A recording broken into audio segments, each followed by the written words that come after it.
2 words, Revo Fitness. Here's a few more.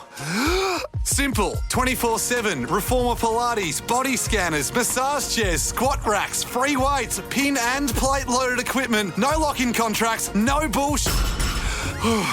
All of that and more from just $9.69 a week. That's surprisingly affordable. Join now at Revo Fitness Windsor Gardens or download the Revo Fitness app. RevoFitness.com.au or find the Revo Fitness app in the App Store. We'd like to acknowledge the traditional custodians of the land on which this podcast was produced, the Gadigal people of the Eora Nation. We pay our respects to elders past and present. It's October 2019.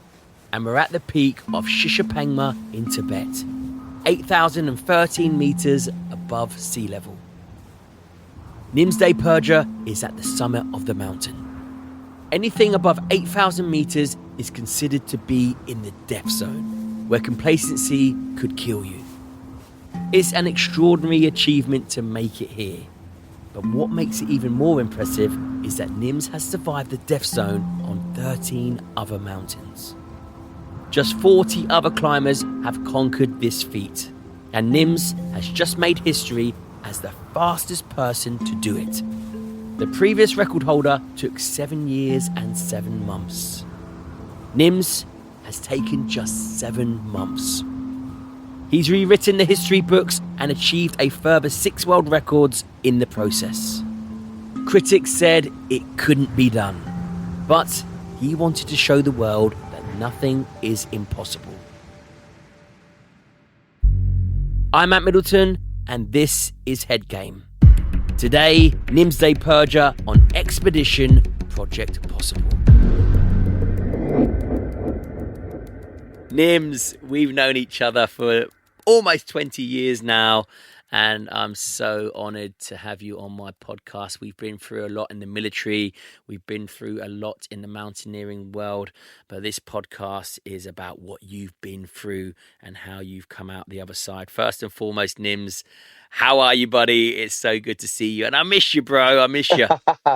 Well, you're supposed to be here, skydiving with us, but I am. hopefully next time. And look, brother, so glad to be here and talking to you. As I said, the energy, I get from, even the having conversation with you is always amazing. So yeah, really, really nice to be here with you, brother. And then thank you for having me on your podcast.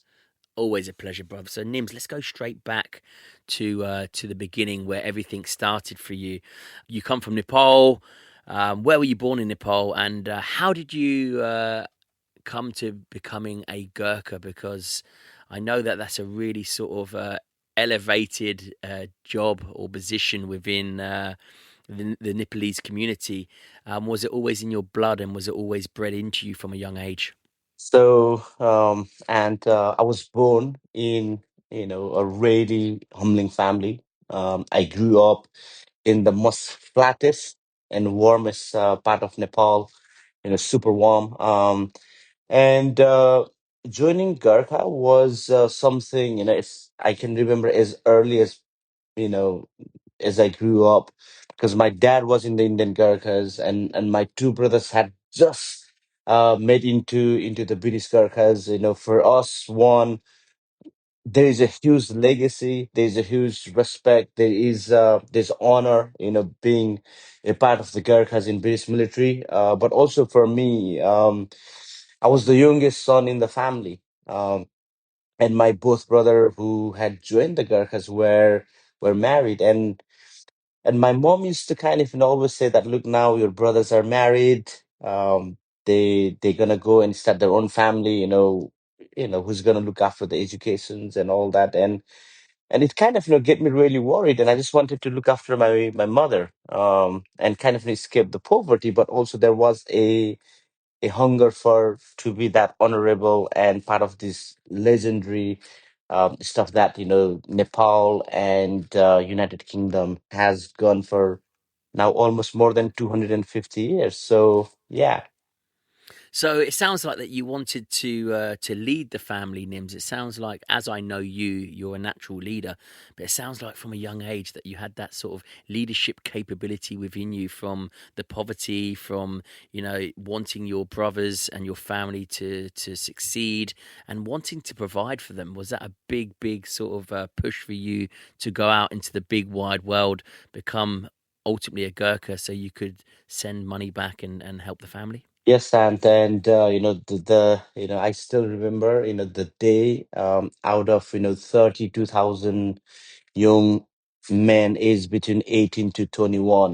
They went for the selection, and only 230 made it, and I was one of them. And you pass, and straight away you run, and they save your head and everything. But also, there's a part where they give you the money. I think the first cash I received was around $500, and that money, and I give it to mother, and I felt really good. But straight after that, I was sending money to my family straight from my paycheck.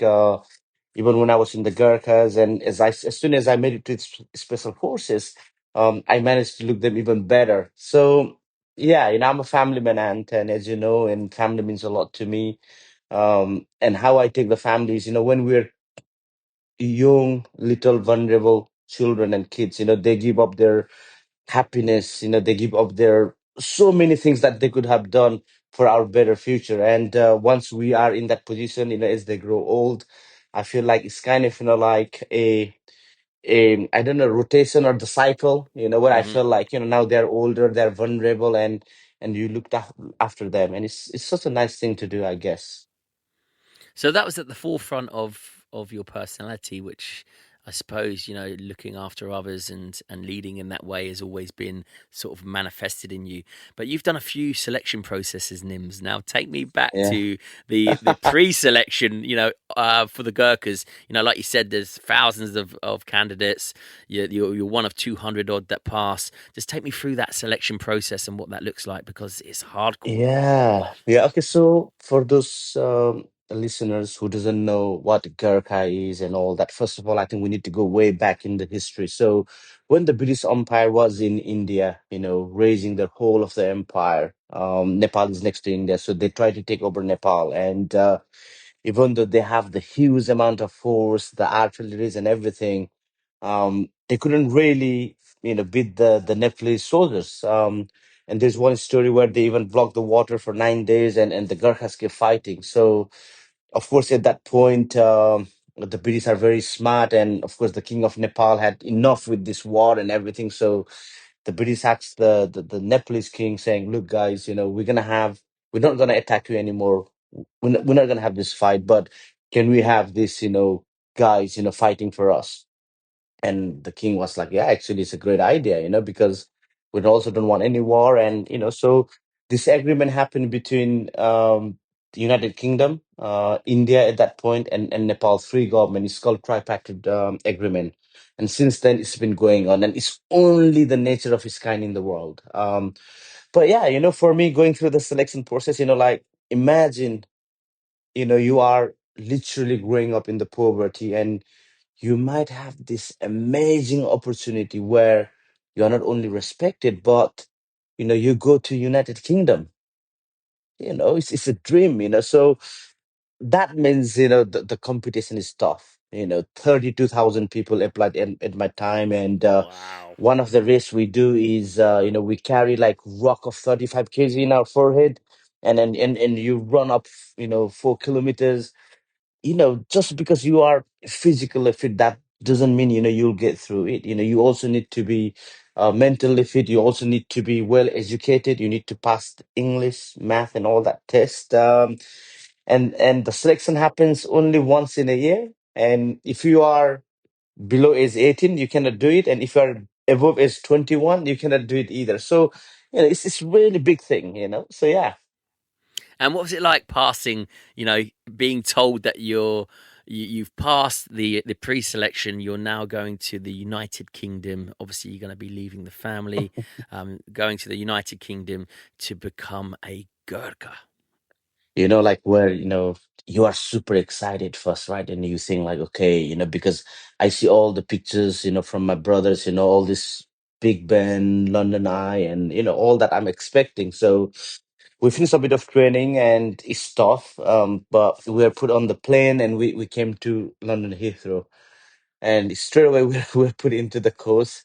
And next time, we wake up is like in a Catterick. That's, worse than even the village of Nepal. So I was like, where is this London Eye? Where's Big Ben? And then the rain is coming from the side where you see more, ship than more than people. So I was like, oh my God. I think the Get two me back to specific. Nepal. Get me back to Nepal. Mom, I'm coming Yeah. home.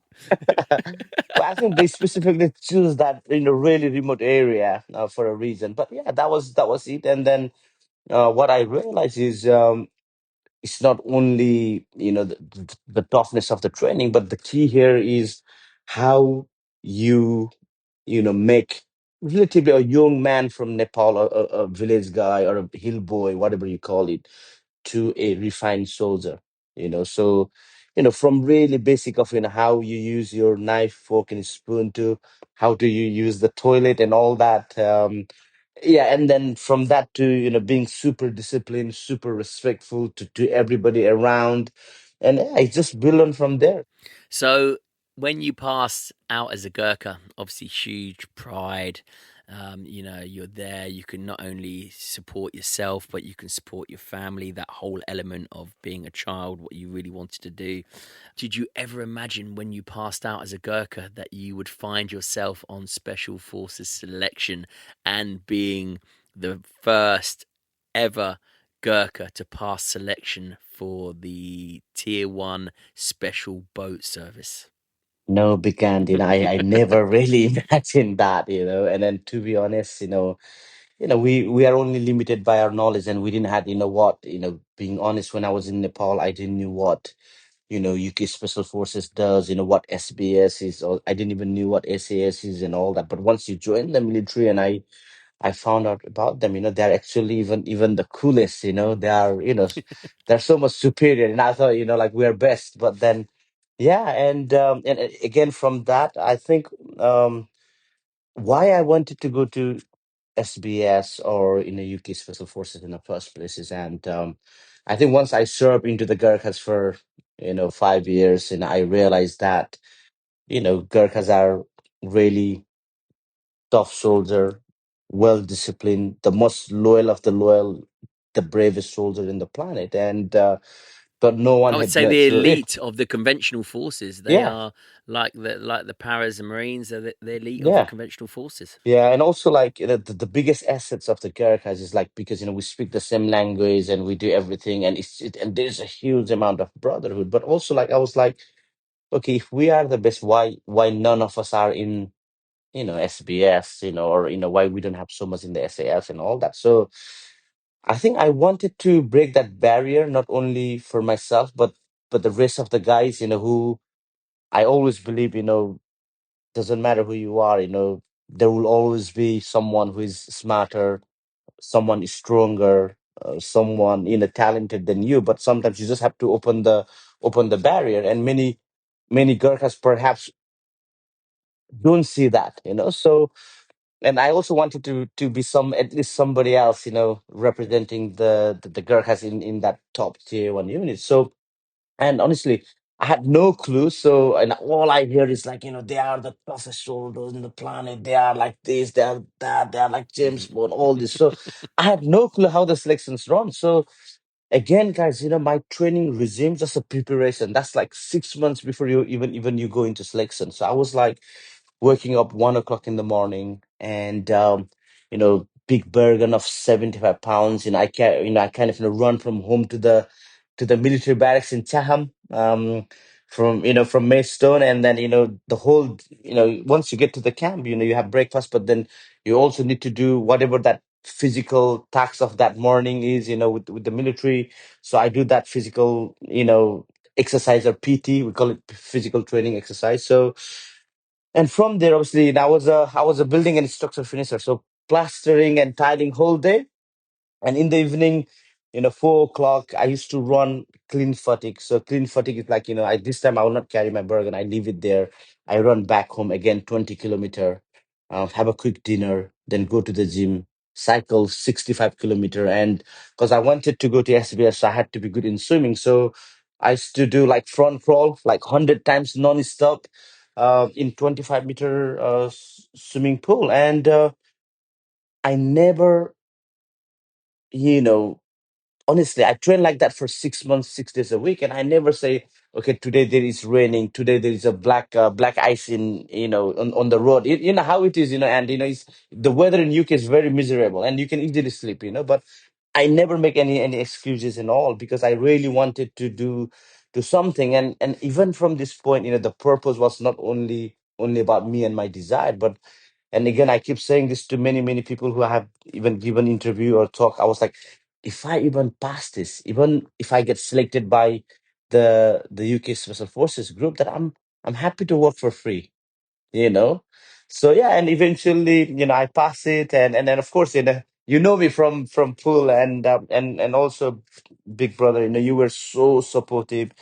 And for these people who are listening to this podcast, when you are the first Gurkha in the SBS, it's all like pretty much heavily dominated by Marines and all that, and it's not easy, No. right? I'm gonna be very honest, but and was always there. He's my brother, and the guidance he gave me and all that. So yeah, and then big thank you, and since and then now, and like we have probably got around, I don't know, total more than 20 special forces in SAS and SBS together. So the gate is open now, so it's amazing. 2 words, Revo Fitness. Here's a few more. Simple, 24/7, Reformer Pilates, body scanners, massage chairs, squat racks, free weights, pin and plate loaded equipment, no lock-in contracts, no bullshit. All of that and more from just $9.69 a week. That's surprisingly affordable. Join now at Revo Fitness Windsor Gardens or download the Revo Fitness app, revofitness.com.au, or find the Revo Fitness app in the App Store.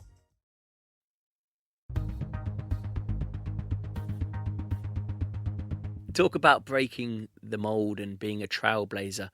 So you're the first Gurkha to pass selection for the Special Boat Service.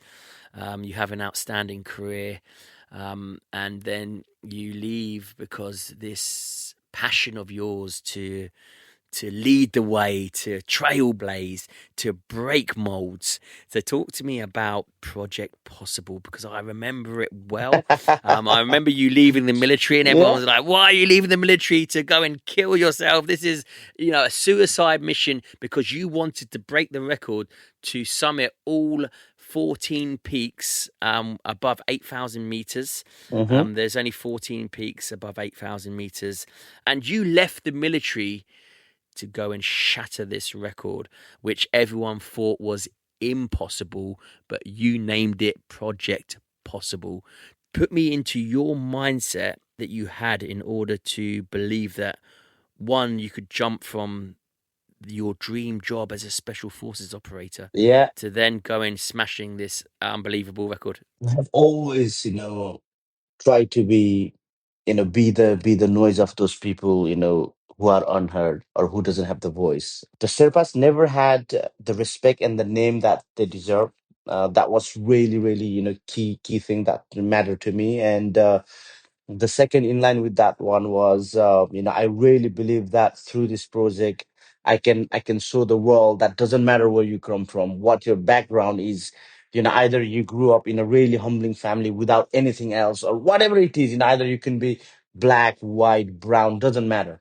You know, if you have a bigger purpose than yourself, you can literally do the things that the world says is not possible. And just to quote this, at that point when we went for sponsorship, which we're gonna get a bit later on, even the Red Bull said, "No, Nims, we're not gonna support this, because it's like you saying that you're gonna swim to the moon." So at that point, no one was even imagining it. So yeah, but I really believed it in that mission statement, which was not about me at all. And because it wasn't about me, it was for the whole people, which I believe is for the whole of the world.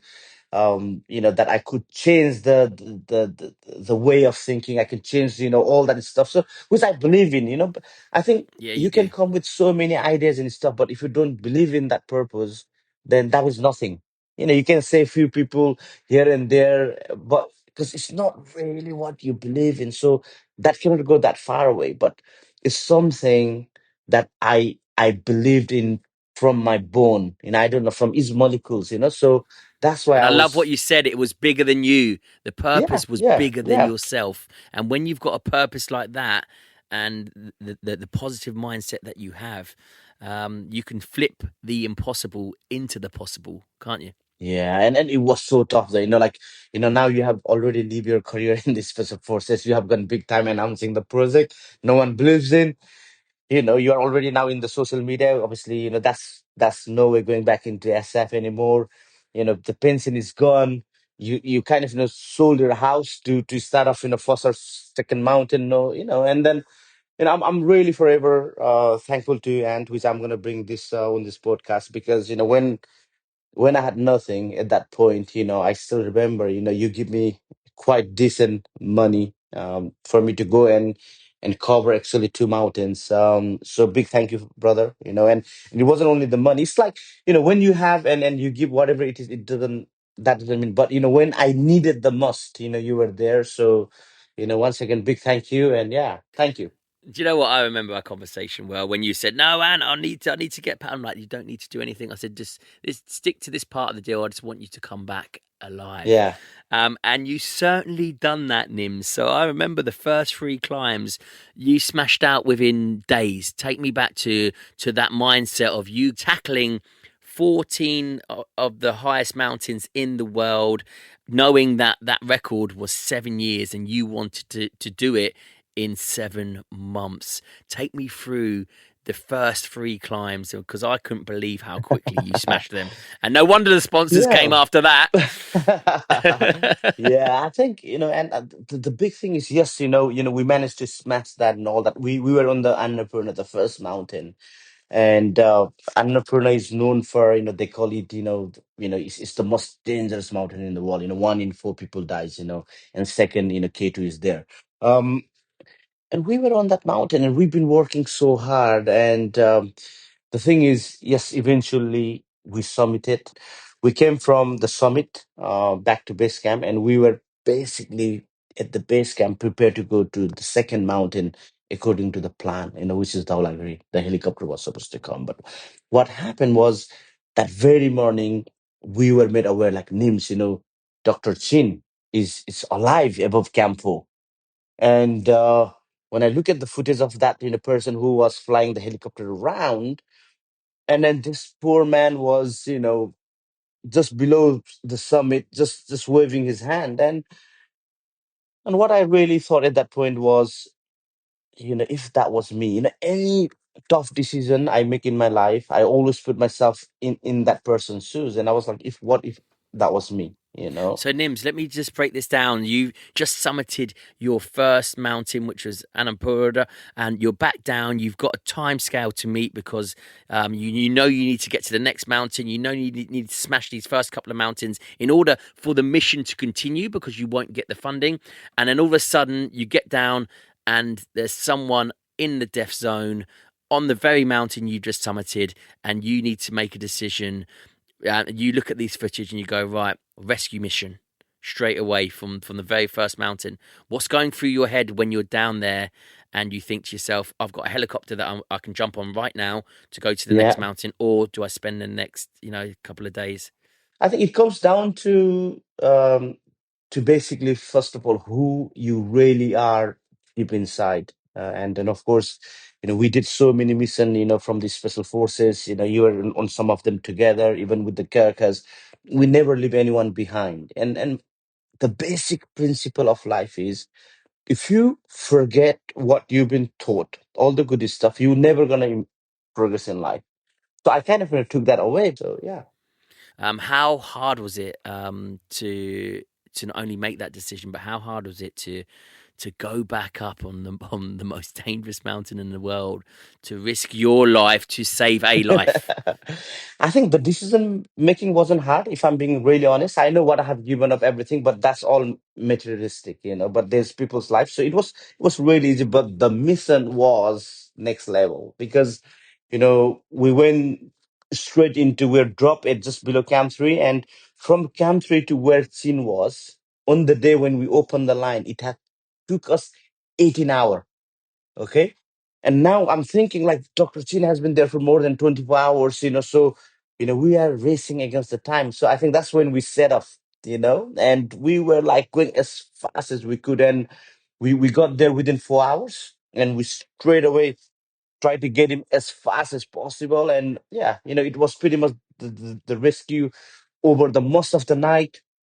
And when we got him to down to Camp 3, um, we had to wait for the helicopter. So that's when we got him inside the tent. We wrap him around the sleeping bag. Try to warm him up, try to like wake him up. Remind him that his family is waiting over there. But we all had to. I still remember. We all the like myself and my three like Sherpa brothers were like this, and we're slapping her just to stay awake, and then so that somebody has to make him awake, otherwise he's gonna die. So yeah, it was really tough. And the big thing is we still managed to get him off, and we give 100%, and that's what I can be happy with, although he passed away on the hospital, but we gave 100%, and that's the most important thing that I can say. Wow. So once you've done that mission, talk about then getting your head back in the game for Project Possible. So once that's done, he's safely off the mountain. You kick straight back into Mission Project Possible. And Yeah, where'd you go next?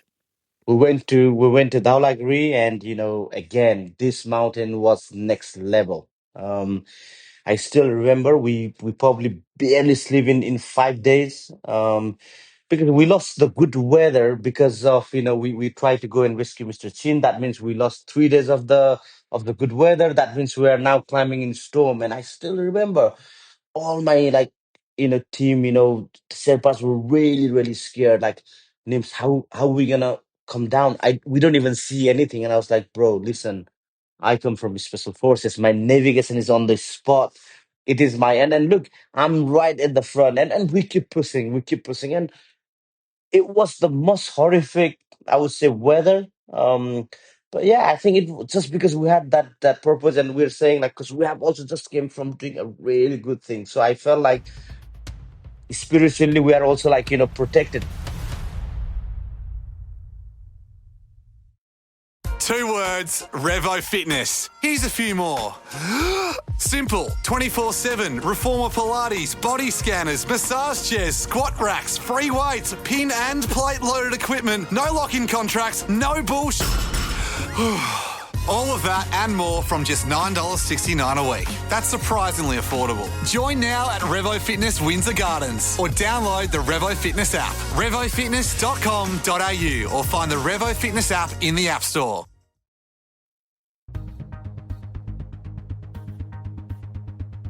When you got off Annapurna, that wasn't your first rescue mission. It went from rescue On mission and to on. rescue mission to rescue Yeah. mission, all the way through Project Possible to the very end, didn't it? Yeah, we had to do 3 rescues on Kanchenjunga. We met this climber 50 meters below the summit. We're coming from special forces. What the first thing we established the comms. Guys, we seek for help, because, you are now giving your oxygen and you are not even acclimatized for that stage, so you're coming off the oxygen, giving to them. You are without oxygen, you're doing the rescue, you are asking for help. And those people said to me on the radio, okay, Nimsdai, please continue the rescue. We are coming up to help you. Okay. And that means we gave 100%. There was no reserve. Then finding the another guy, and having to have like two of them died at the end because literally nobody came. And I think it was a really a wake up call, which was extremely shocking, upsetting, because I came to Camp 4. I tried to wake up every 10 and all that. Nobody wake up. In even way before that, when it got dark, I was on the talking on the radio. Everybody turned off their radio off.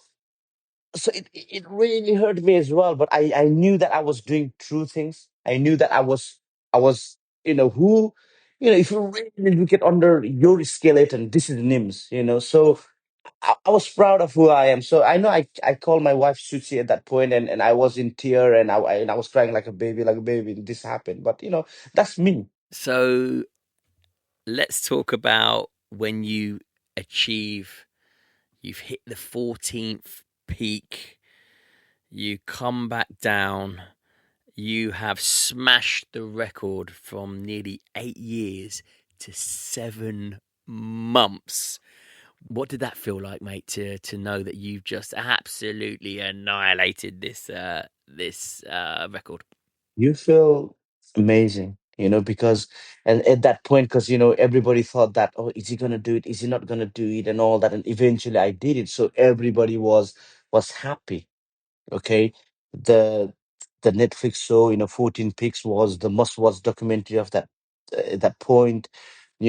Everybody was like, Nims, thank you for putting Nepal into global map again, and all this positive energy. But what I really love about this whole story is the K2 Winter. K2 Winter is something that everyone talk about. Project Possible being impossible. Let's quickly touch on K2 Winter, because that was Mission Impossible, and you made it possible.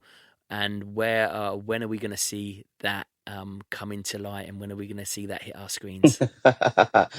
Hopefully soon. And I think the story is way even perhaps 10 times more powerful than Project Possible, in my opinion. For so many reasons, guys. So many reasons. What we managed to do as a team together, but also as a leadership. Of course, I had all my Sherpas really paid well.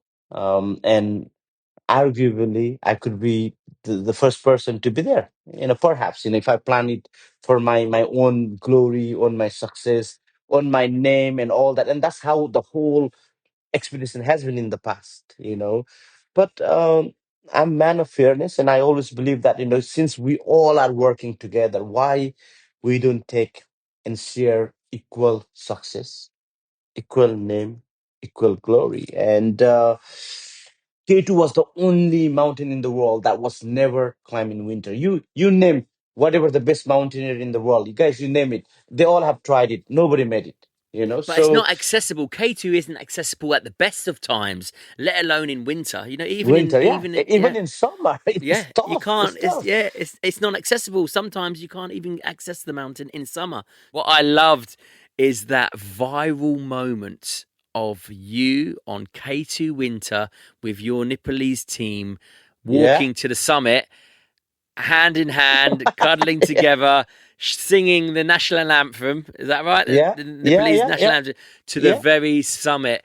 What a moment! What a life-defining, changing moment in the community that Nepal absolutely deservedly cherished from. What a Oh, moment! bro, that was like, I still remember, like, as we gather around, and our last climber wasn't that far as well, so we all gather around, and as we walk to the summit, I think because every soul felt really respected and there was equal joy.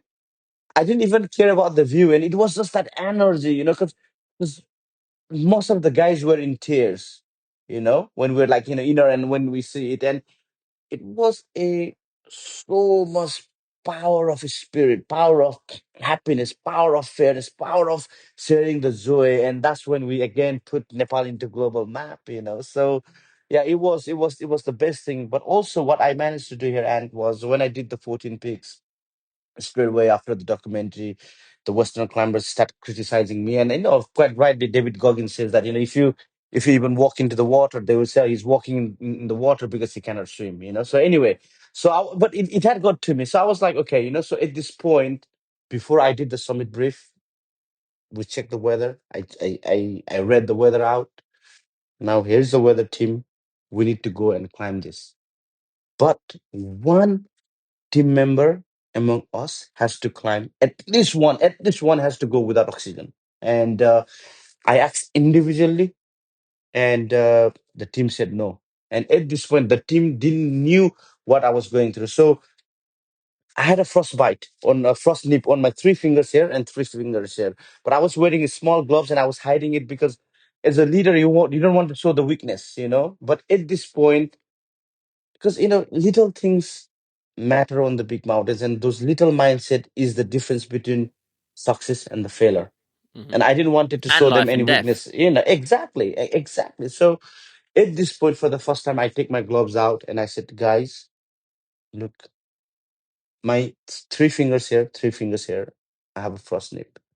I would 100% go and climb this without oxygen. But if I go without oxygen, as your body feel colder, you know, and I already have frostnip. That means I'll go into frostbite and I wouldn't be able to use this hand and I probably die. So can anybody take this responsibility? Because I knew that Western community will criticize again. We just need to do this clean and cut, no criticize. Because doesn't matter what you do, the Western media is so big that you cannot go and keep telling everybody. So I just want it 100% done clean. So So big and so brutal. yeah, Mm. and nobody again, nobody step up again. For me, I was like, okay, now I have to do it, and I was so much worried because how I keep up with this guy without oxygen, and so that we climb together. And by this point, I had faced so much the real brutality, the reality of 1,000 meters, where you don't know who is bored by who's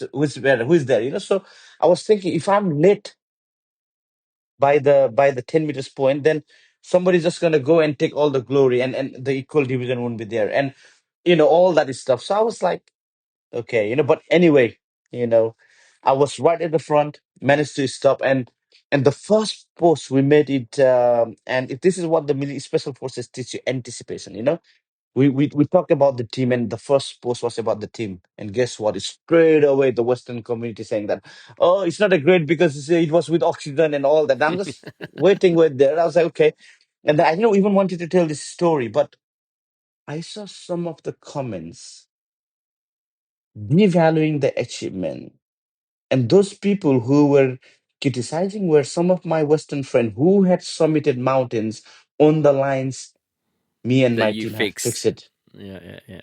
And it really hurt me. And after 2 days of like getting criticized, Big Maji, dear brother came and Nims, you just need to say it because it's too much now.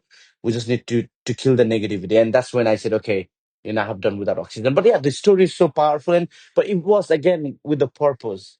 So that's what it got us there. When are we going to see K2 Winter on our screens, mate? Sure, because Oh my I know God, you. yeah, I've yeah, seen the 14 peaks. We keep constantly in touch. I saw you not long ago, and for this needs, I've seen some of the rushes that you've shown me. yeah, This yeah. will blow, I think, 14 peaks. Well, I don't think you could blow 14 peaks Yeah, out of the water, I but think we can, but because yeah. the story is When so unique. So when it's are we just so when are we powerful. seeing it? Well, hopefully soon, and we still, because we need to get it right. There can be only one real, K2 winter documentary. So we just have to do it right. It needs to be, good. So yeah, I just have announced the biggest project of my lifetime. It is the hat trick, which is like the three times the summit of 14 1,000-meter peaks and the seven summits. And the key here is, guys, I'm raising the money for the NIMSLIFE Foundation. Every money raised, 100% will be given to this charity. And the charity has done amazing stuff like building a porterhouse in Lobose. For example, everybody keeps saying that the porters are the backbone of mountaineering. Everybody is talking, but there's no action.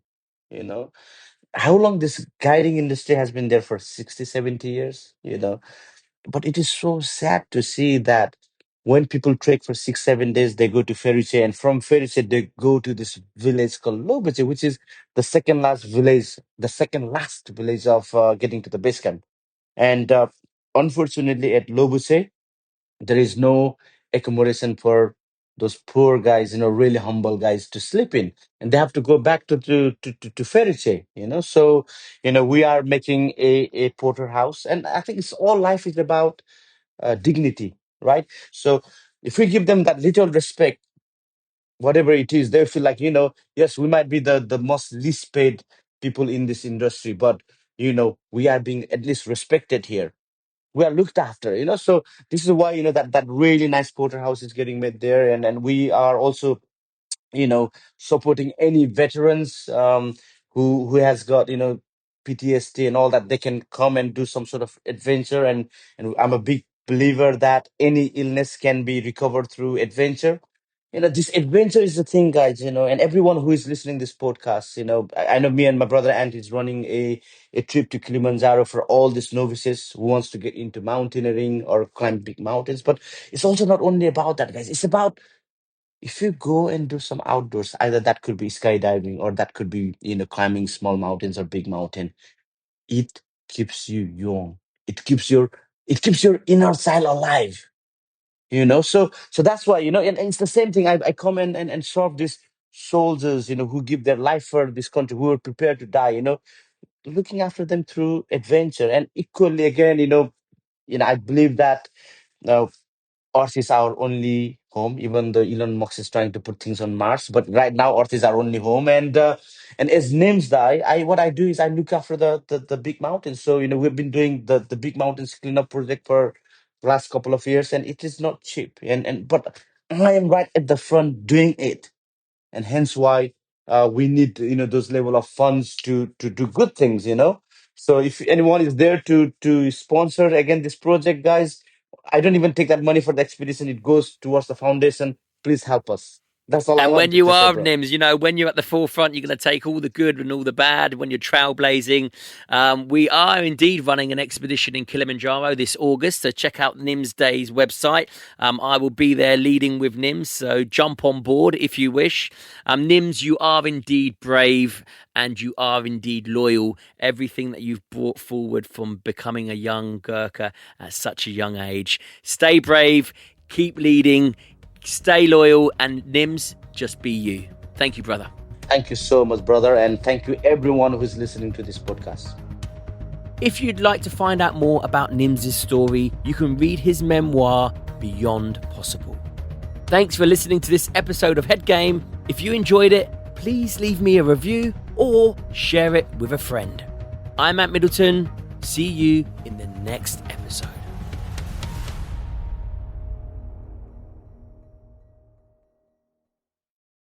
2 words, Revo Fitness. Here's a few more. Simple, 24/7, Reformer Pilates, body scanners, massage chairs, squat racks, free weights, pin and plate loaded equipment, no lock-in contracts, no bullshit. All of that and more from just $9.69 a week. That's surprisingly affordable. Join now at Revo Fitness Windsor Gardens or download the Revo Fitness app, revofitness.com.au, or find the Revo Fitness app in the App Store.